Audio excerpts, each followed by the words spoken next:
segundo escreveu Mateus capítulo número 10. Quero trazer aqui uma palavra e com certeza Deus, nesta noite, há de fazer alguma coisa pela sua vida. Estivemos ali na terça-feira pregando lá em Parana 2, também uma campanha, e foi bênção de Deus. Quantos se encontraram, digam amém? Mateus 10.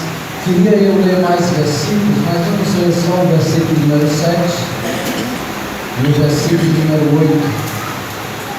Diz assim: e indo, pregai dizendo, é chegado o reino dos céus, curai os enfermos, limpai os leprosos, ressuscitai os mortos, expulsai os demônios, de graça recebeste e de graça dai. Pode sentar em nome de Jesus. Meus amados irmãos, Jesus, o Filho de Deus, ele teve um pequeno tempo nesta terra para desenvolver o trabalho do seu Pai. E Jesus, ele foi aquele filho obediente ao seu Pai. Jesus, como homem, ele teve algumas oportunidades, assim como nós outros temos nesta terra. Jesus, ele, como homem, recebeu alguns convites. Jesus, como homem, ele poderia ter entrado ou cruzado outros caminhos e não ter se importado com a obra do seu Pai. Mas a Bíblia diz em João capítulo 1 que no princípio era o Verbo, e o Verbo era Deus, e o Verbo estava com Deus. A palavra verbo quer dizer palavra, quer dizer logos. Isso é o significado de verbo. Então Jesus, no início ou no princípio de todas as coisas, mais precisamente em Gênesis capítulo de número 1, Jesus ele já estava presente, não como Jesus, mas ele já existia. Ele estava ali ao lado do seu Pai, cumprindo grandes coisas ali na obra da criação. Só que os tempos se passaram e nós sabemos que desde o tempo dos patriarcas, dos profetas e também, aleluia, dos grandes homens de Deus, como sacerdotes, como levitas, como homens de Deus, Jesus, ele foi proferido para vir a esta terra e cumprir uma grande missão. E nós sabemos que os tempos se passaram, mas tudo aquilo que Deus ele fala tem o seu fiel cumprimento. Nós, como homens, simplesmente nós devemos apenas receber e prestar atenção àquilo que foi falado, porque a palavra de Deus, ela não mente, ela tem o seu fiel cumprimento. Pois bem, os tempos se passaram e a Bíblia Sagrada, ela vai nos dizer que certa feita um anjo enviado de Deus, cujo nome era Gabriel. Gabriel, ele foi aquele grande mensageiro que trouxe a Maria aquelas boas novas, em que ela haveria de dar à luz um filho, e este seria o Salvador do mundo. As peças do quebra-cabeça, dia após dia, anos após anos, começam a se unir, e daqui a alguns tempos nós vamos ver a montagem completa disso tudo. E é bem verdade que Maria, ela ficou surpresa com aquela saudação, quando o anjo diz: salve e agraciada. E naquele momento Maria, mesmo sem entender, mas logo através da palavra que veio a ela, aleluia, Maria logo entende que ela foi a escolhida de Deus para dar a luz, aleluia, ao Salvador do mundo. E a Bíblia, ela vai nos dizer, meus amados irmãos, que Maria agora, ela foi cheia pelo Espírito Santo, e agora ela estava ali, aleluia, no seu ventre, com uma criança, não por cooperação humana, mas algo que veio diretamente de Deus.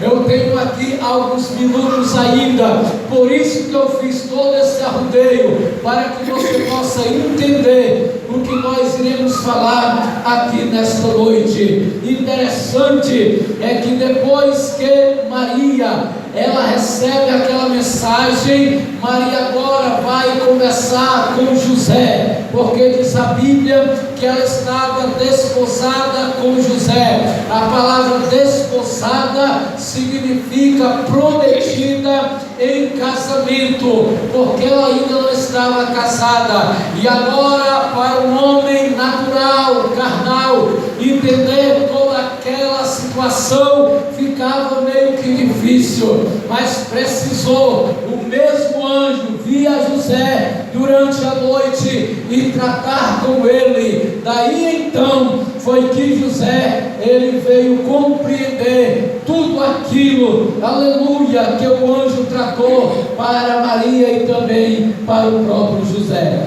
E os anos se passaram, e a Bíblia vai nos dizer que o menino Jesus, ele nasceu. Interessante, meus amados irmãos, que hoje no mundo existe pelo menos 3 classes de judeus. Um acredita que Jesus ainda não nasceu, que o Filho de Deus ainda não nasceu, aquele que nasceu de Maria. Uma boa parte dos judeus acredita que ali nada mais era do que um impostor. Outros, na verdade, acreditam sim que aquele garoto que nasceu de Maria realmente era o Salvador do universo. Outros acreditam também que Jesus, o Salvador do mundo, ainda vai nascer. Todos lembram, lá no capítulo 1 ainda de João, vai dizer que ele veio para os seus, mas os seus não receberam, ou seja, rejeitaram. E nós sabemos muito bem que tudo isso que está acontecendo no Oriente Médio é exatamente por causa da rejeição que os filhos de Israel tiveram para com o seu Salvador. Mas a Bíblia Sagrada, ainda dentro desses versículos do capítulo 1 de João, vai dizer que todos aqueles que o receberam, Deus deu o direito de serem chamados ou feitos filhos de Deus. Sabe quem é esses? É você, é eu, somos nós que nesta noite estamos aqui bendizendo e adorando o nome do Senhor nosso Deus, aleluia. E a Bíblia vai dizer que quando Jesus, ele nasceu, vieram os magos do Oriente para saber, querendo, aleluia, exatamente saber aonde Jesus nasceu. E diz a Bíblia que uma estrela guiou aqueles homens até aquele lugar. E quando aqueles reis, aqueles sábios do Oriente chegaram até ali, eles presentearam a Jesus.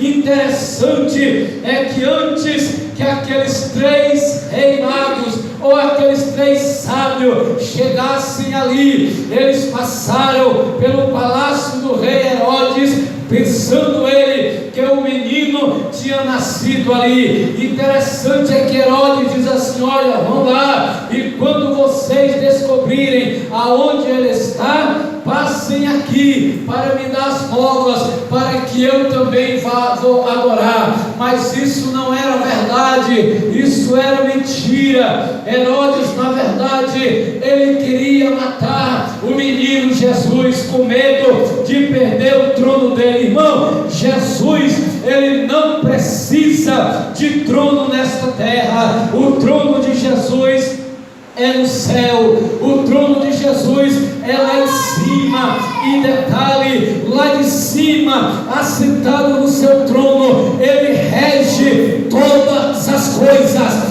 Ele rege o céu, ele rege a terra, ele rege também, aleluia, onde tiver uma criatura. Sabe por quê? Porque ele é Deus. E a Bíblia vai nos dizer que o menino Jesus, ele cresceu, e com 12 anos de idade, ele já estava na sinagoga, interrogando e também respondendo aos doutores da lei que ali estava. E o tempo passou, e com 30 anos de idade, diz Lucas, que Jesus agora vai até ao Jordão para ser batizado por João o Batista. E quando João vê Jesus, João capítulo 1 e o versículo 29, escrito está: quando João viu Jesus, ele estende a sua mão e ele brada bem alto, dizendo: eis o Cordeiro de Deus que tira o pecado do mundo.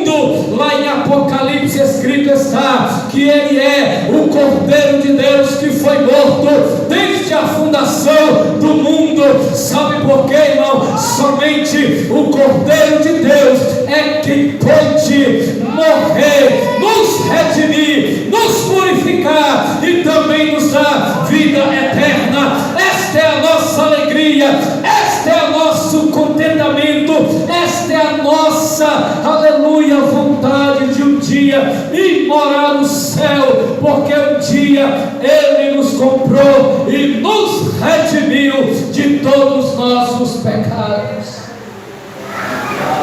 E a Bíblia diz que ali ele foi batizado. E depois que ele foi batizado, os céus se abriu, o Espírito Santo desceu sobre Jesus, e ouviu-se uma voz do céu que dizia: este é o meu Filho amado, a quem me comprazo. A partir daquele momento, Jesus, ele começa o seu ministério nesta terra. Então eu trouxe aqui uma rápida introdução para que possamos chegar aqui nos versículos que eu tenho lido. Meus amados irmãos, chegando aqui no capítulo de número 10, a Bíblia Sagrada vai nos dizer que certa feita Jesus, ele chama os 10 discípulos, e agora Jesus envia aqueles homens a uma obra evangelística e missionária. Mas nesta noite eu quero te dizer que esta saída ou esta ida missionária é chamada de ida introdutória ou inicial, porque os discípulos ainda não podiam se destacar, porque Jesus ainda estava com ele. E a partir daquele momento, Jesus, ele ordena aos discípulos, dizendo: olha, não irei pelo caminho da gente, oh aleluia, povos, outra gente, louvado seja o nome do Senhor. Também não entreis em cidade de samaritanos por causa das contendas e dos atritos, mas antes ide às ovelhas perdidas da casa de Israel.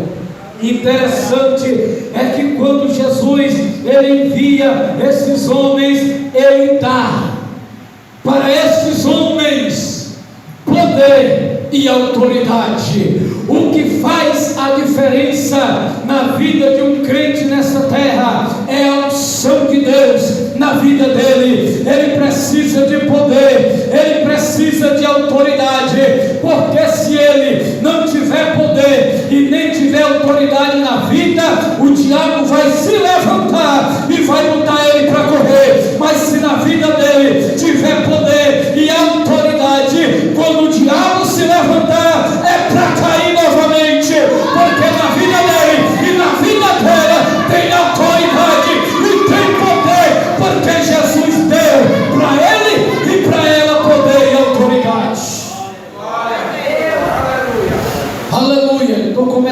sentir as baterias aquecer. Aleluia. E nós vimos aqui, meus amados irmãos, que Jesus diz assim: olha, quando vocês chegarem lá, curai os enfermos. A prioridade era curar os enfermos. Existe quantos tipos de enfermidade? Algumas. Existe a enfermidade da carne, existe a enfermidade da alma, existe a enfermidade do espírito.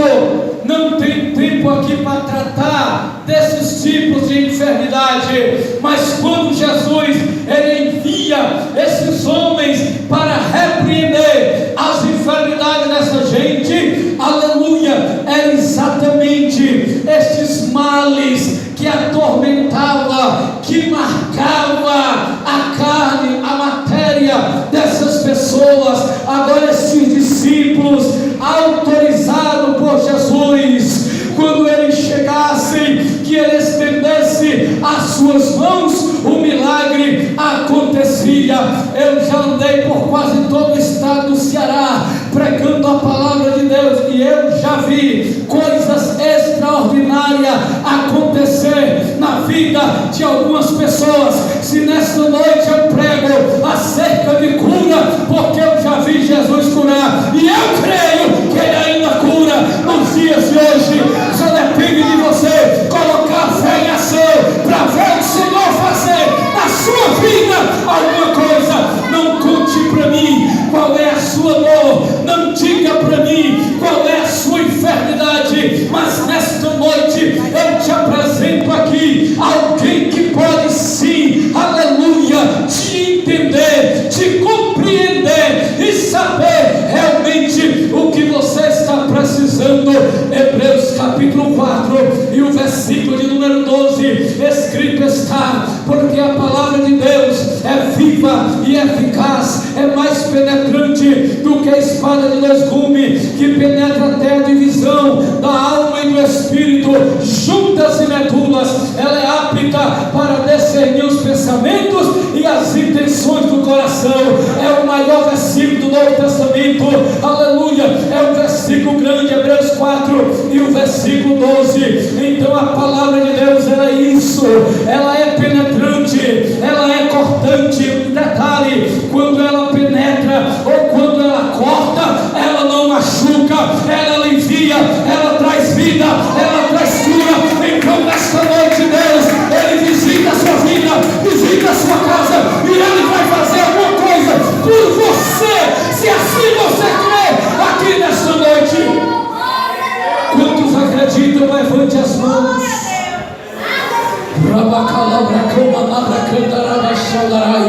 Ele está aqui, ele está aqui. Eu sinto a sua presença e é real, meu irmão, é verdadeira. Deus está neste recinto. Aleluia. Vamos aqui mais uns minutos, aleluia, porque tem coisas tremendas aqui. Curai os enfermos. Ele agora vai detalhar algumas enfermidades. Vamos lá, aleluia. Limpai os leprosos. Na antiga lei de Moisés havia inúmeras enfermidades, e entre elas duas enfermidades se destacavam. Se alguém fosse acometido por essas enfermidades, essas pessoas não podiam, aleluia, caminhar livremente no meio da sociedade. Se ela encostasse a mão em um móvel, se alguém colocasse a mão depois, estava contaminado, era imundo também. A primeira era lepra. Lepra era algo terrível. Tinha alguns tipos de lepra. Tinha a cinza, a vermelha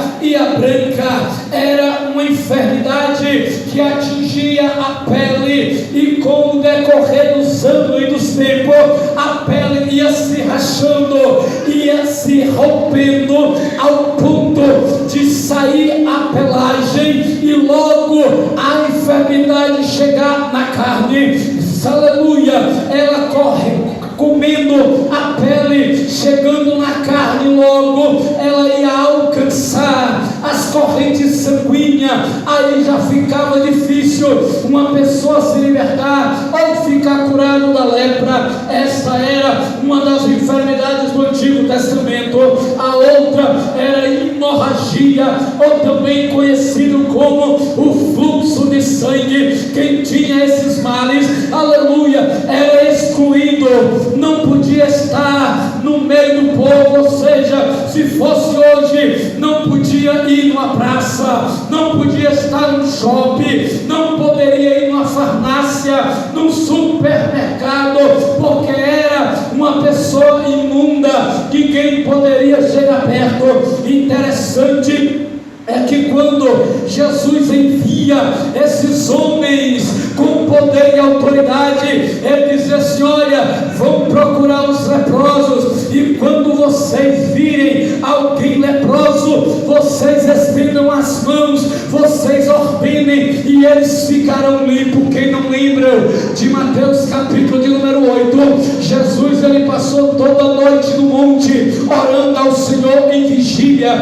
e logo pela amanhecer Jesus vem descendo do monte, e quando Jesus desce do monte, estava no sopé da montanha um homem leproso. Este homem estava aguardando Jesus descer daquela montanha. Sabe por quê? Porque aquele leproso sabia que a solução do seu problema estava sobre aquela montanha. Já dizia o salmista Davi: eleva os meus olhos para o monte, de onde me virá o socorro. Aí ele completa dizendo: o meu socorro vem do Senhor, que fez os céus e também a terra. Aleluia. Jesus vem descendo, e quando Jesus vem descendo, aquele leproso brada e diz: Senhor, se tu quiseres, tu pode me tornar limpo. Jesus ora e diz assim: eu posso e eu quero a partir de hoje ser limpo, ser limpo, ser limpo. Ele visita a sua vida, Ele está te purificando, Ele está te limpando, está chamando algo novo para a sua vida hoje aqui.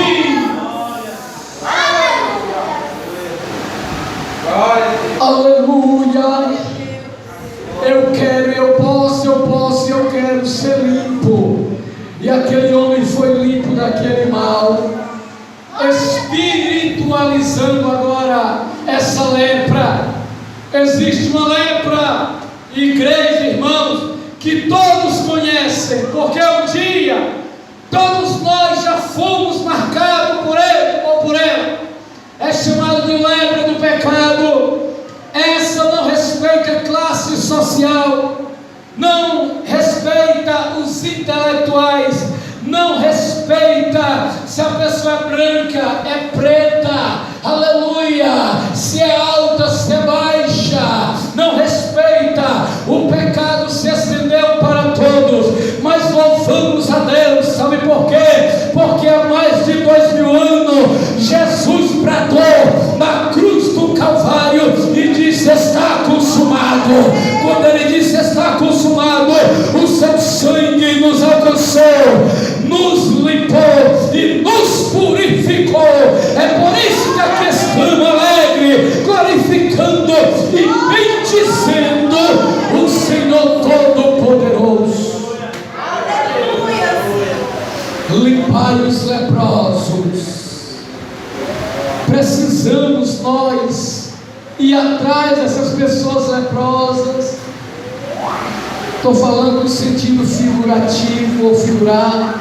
Essas pessoas que tanto sofrem no pecado, essas pessoas que não conseguem sorrir, essas pessoas que não conseguem viver, essas pessoas que não conseguem sonhar, porque estão presas no pecado.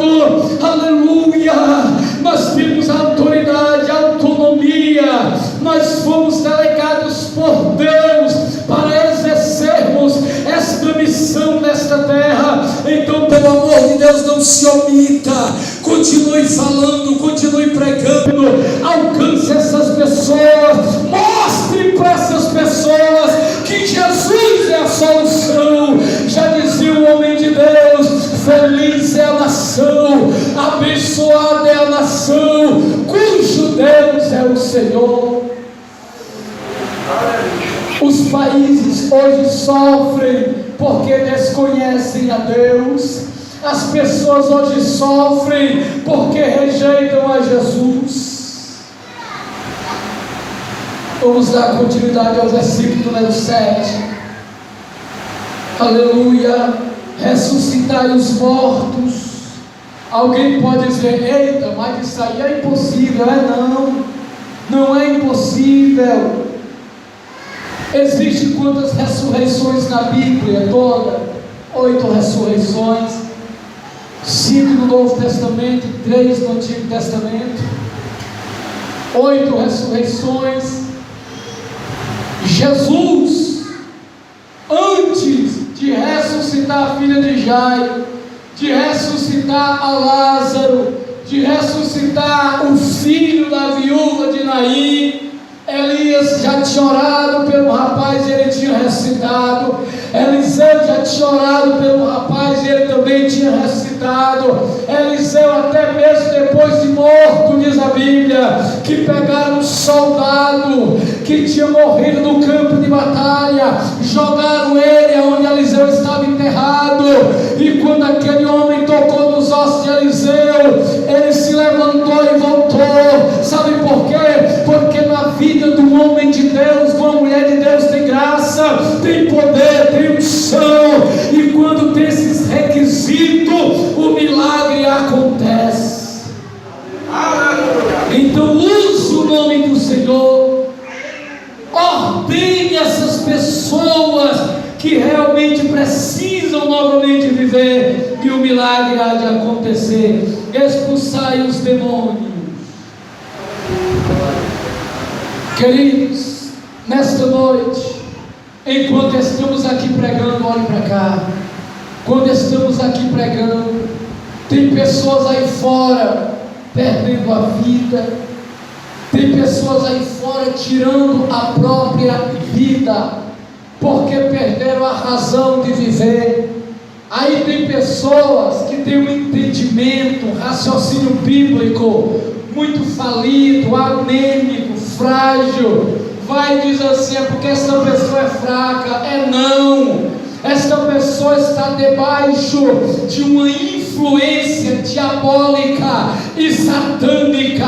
As duas maiores forças no mundo espirituais, primeiro é a força de Deus em primeiro lugar, segundo lugar é a força dos diabos, de Satanás e dos seus demônios que estão por aí tentando acabar com a vida da humanidade. Mas deixa eu te dizer uma verdade: Deus nesta terra ainda tem uma igreja militante, uma igreja cheia da glória, do poder, da unção, que ainda barra nesta terra as forças de Satanás, ordenam e eles batem retirada. Sabe por quê? Porque nós temos em nós a graça de Deus para ordenar que toda esta casta abandone essas vidas e se retirem. Marcos capítulo de número 5, a Bíblia vai dizer: tinha um homem numa cidade chamada Gadara. Esse homem tocava terror em Gadara. Ele era um homem que tinha família, ele era um homem que tinha casa. Só que aquele homem, ele deu lugar ao adversário. Satanás entrou na vida daquele homem. Deixa eu te dizer a verdade: aquele homem, a possessão que ele tinha era tão grande, era tão tremenda, que calcula-se em um corpo só daquele homem que morava em Gadara, calcula-se entre 4.500 a 6.000 demônios, porque ele chama de legião. Uma legião de soldado romano variava de 4.500 a 6.000 soldados. Então repousava na vida de um homem só muitos demônios. E nós vemos o estado como esse homem vivia. Esse homem deixou de morar numa casa para morar no cemitério, morar, aleluia, aonde tinha ossos, restos mortais. Ele morava ali. Um homem que não se importava com o seu físico, a estética, o cabelo cresceu, um homem que não tinha mais ideia do que estava fazendo. Ei, quantas pessoas possessas hoje não estão por aí, sem paz, sem Deus e sem salvação, mas a cada dia mostre que Jesus, Ele é poderoso e que Ele ainda tem remédio para essa situação. Aleluia, nós cremos nisso ainda. João diz que foi para isso que o Filho de Deus se manifestou, para desfazer, para destruir as obras de Satanás. Então aqueles homens foram enviados, e aqueles homens começaram a agir de uma maneira maravilhosa. E diz a Bíblia que quando eles voltaram felizes, sorridentes, porque viram o sobrenatural acontecer. Você quer ver o sobrenatural de Deus acontecer na sua vida? Se coloque no lugar da bênção. Fica onde Deus te colocou, e você vai ver o que Ele há de fazer pela sua vida. No capítulo de número 11, saindo do capítulo 10, do capítulo 11, a Bíblia diz que João Batista estava preso, porque agora o rei mandou prendê-lo, porque João era aquele profeta verdadeiro, transparente, autêntico, que não tinha medo de falar a verdade. João agora falou sério com aquele governador, e agora ele pega João e coloca no cárcere. E a Bíblia diz que João no cárcere ouviu falar acerca do que Jesus estava fazendo aqui fora. Ele envia 2 discípulos e manda perguntar para Jesus se realmente ele era aquele que haveria de vir, ou se não era. Aí Jesus agora vai dizer para os discípulos de João, diz para João o seguinte: os cegos veem, os coxos andam, os leprosos são limpos, aleluia, os surdos ouvem, os mudos falam e os mortos ressuscitam. Então esse é o evangelho de poder, esse é o evangelho de grandeza, esse é o evangelho de graça, e esse é o evangelho de autoridade. Só para me concluir, meus irmãos, em Mateus capítulo 17 e o versículo de número 15, a Bíblia vai nos dizer que uma certa feita um homem do meio da multidão, ele procura Jesus e diz assim: socorre meu filho, porque ele é problemático, ele é lunático, uma pessoa lunática, segundo a ciência ou a medicina, ela é controlada pelos períodos da lua. Quando a lua está cheia, ela fica louca. Quando a lua está nova, ela perde o senso, ela faz coisas que ela não fazia, por isso é chamado de lunático. E aquele homem chega para Jesus e clama por misericórdia, e ele diz: muitas vezes o garoto cai no fogo, muitas vezes o garoto cai na água, e ele quer morrer. E Jesus agora, aleluia, ele ordena uma palavra para a vida daquele rapaz, e ele é curado. Isso prova que Jesus, ele se importa pela carência das pessoas e pelas suas necessidades. Meus amados irmãos, esta foi a palavra que Deus nesta noite colocou no meu coração. Quero só concluir dizendo que Deus, Ele tem algo muito grande, muito forte para a sua vida, para a sua família, para a sua casa e para os seus negócios. Não perca a fé, não saia do lugar da bênção, e você vai ver o que Deus há de fazer. Que Deus em Cristo nos abençoe e nos guarde, em nome de Jesus, amém, e graças a Deus.